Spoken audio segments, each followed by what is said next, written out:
अस्सलाम वालेकुम प्यारे बच्चों। हमारा आज का सबक 8वीं जमात के बच्चों के लिए मज़मून उर्दू और मौजू है एक लड़की।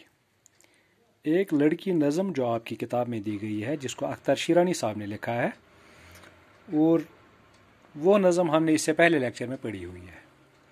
और हमने उस नज़म में ये पढ़ा कि अख्तर शिरानी साहब ने कैसे शायराना अंदाज में एक लड़की की ख्वाहिश का जिक्र किया है कि लड़की अपने हमजोलियों के साथ कैसी जगह पर रहना चाहती है या कैसी जगह पर जाना चाहती है। तो उसी सबक को जहन में रखते हुए हमें इन सवालात के जवाबात लिखने हैं। पहले मैं सवालात पढ़ लेता हूँ, उसके बाद मैं इंशाल्लाह जवाबात बताऊँगा। सवाल नंबर 1 है, चिड़ियाँ कैसी झाड़ियों में चहचहाती हैं। सवाल नंबर 2 है, दूसरा बंद पढ़कर बताइए कि लड़की अपनी हमजोलियों के साथ कैसी जगह पर रहना चाहती है। तीसरा सवाल है, कोयल कैसे गीत गाती है। चौथा सवाल है, इस नज़म में लड़की ने क्या ख्वाहिश जाहिर की है। तो पहले हम इन्हीं सवालात के जवाबात लिखेंगे। जो पहला सवाल है, चिड़ियाँ कैसी झाड़ियों में चहचहाती हैं। जैसा कि हमने पहले ही मिसरे में पढ़ा, जहाँ चिड़ियाँ घनेरी झाड़ियों में चहचहाती हों। तो हमारा जवाब भी यही है।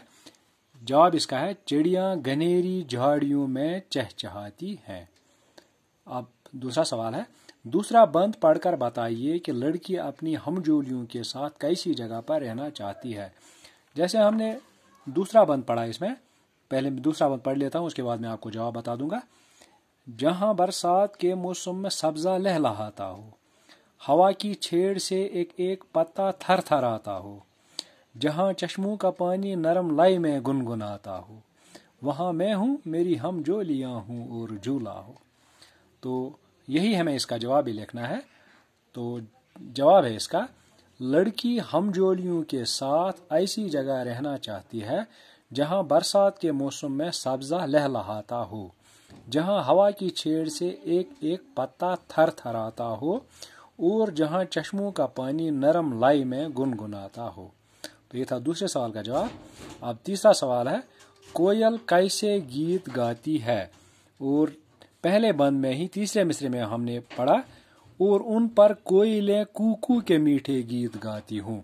तो यही इस सवाल का जवाब भी है, कोयल कूकू के मीठे गीत गाती है। ये था सवाल नंबर 3 का जवाब। अब सवाल नंबर 4, इस नज़म में लड़की ने क्या ख्वाहिश जाहिर की है। यह नज़म जो हमने पढ़ी एक लड़की, इसमें लड़की ने किस ख्वाहिश का इजहार किया है। तो हमें यह लिखना है कि इसमें इसने कहाँ कैसी कैसी जगह होनी चाहिए, कैसी जगह होनी चाहिए जहाँ ये रहना चाहती है, जहाँ अपनी हमजोलियों के साथ झूला झुलाना चाहती है, जहाँ अपनी हमजोलियों के साथ खेलना चाहती है, कैसी जगह होनी चाहिए। तो मैंने इसका जवाब लिखा है, आप ध्यान दीजिएगा। जवाब है सवाल नंबर 4 का, इस नज़म में लड़की ने यह ख्वाहिश जाहिर की है कि वो अपनी हमजोलियों के साथ कहीं दूर जाना चाहती है, जहाँ कुदरती माहौल उनका दिल खुश रखे, जहाँ चिड़ियाँ गाती हूँ, शाखों पर कलियाँ नई नई खुशबू लुटाती हूँ, जहाँ कोयल कूकू के मीठे गीत गाती हूँ, जहाँ बरसात के मौसम में सब्जा लहलहाता हो, जहाँ हवा की छेड़ से एक एक पत्ता थर थर आता हो, जहाँ चश्मों का पानी नरम लाई में गुनगुनाता हो, जहाँ नहरों में बहता पानी मोती सा नजर आता हो, जहाँ चारों जानिब सब्जा लहकता हो और फूलों की खुशबुओं से सारा जंगल महकता हो। गरज वह लड़की कुदरत के हसीन नज़ारों से लुत्फ अंदोज होना चाहती है। तो ये जो 4 सवाल दिए गए थे, जिनका हमें तफसीलन जवाब लिखना था, तो हमने इनके जवाब मैंने आपको बता दिए। अब एक और सवाल है इसका, दिए गए लफ्ज़ों से खाली जगहों को भरिए। लफ्ज़ दिए गए हैं और हमें खाली जगहों को पूरा करना है। ये बहुत ही आसान है, लेकिन फिर भी मैंने इस पर लिखे हुए हैं। तो लफ्ज़ जो दिए गए हैं वो है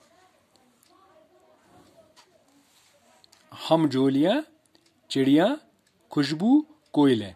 और आपको यही नज़म जहन में लानी है, इसी नज़म के बारे में सोचना है, क्योंकि ये नज़म के कुछ बंद हैं।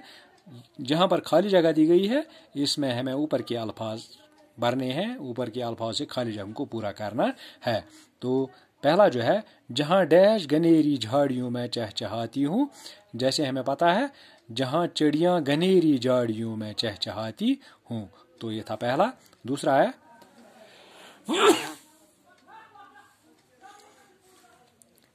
जहाँ शाखों पे नित नई डैश डैश लुटाती हूँ, तो हमने इसमें लिखा भी है यही, इसमें है भी, जहाँ शाखों पे कलियां नित नई खुशबू लुटाती हूँ। और तीसरा है और उन पर डैश कूकू के मीठे गीत गाती हूँ। यहाँ कोयलें लिखा है और यही कोयलें इसका जवाब भी है, और उन पर कोयलें कूकू के मीठे गीत गाती हूँ। एक और है वहाँ मैं हूँ मेरी डैश हूँ और झूला हो, तो यहाँ लिखना है वहाँ मैं हूँ मेरी हमजोलियाँ हो और झूला हो। तो ये था आज का सबक। इंशाल्लाह बाकी सवाल हम अगले लेक्चर में करने की कोशिश करेंगे। आज के लिए इतना ही, शुक्रिया। अस्सलाम वालेकुम रहमतुल्लाह।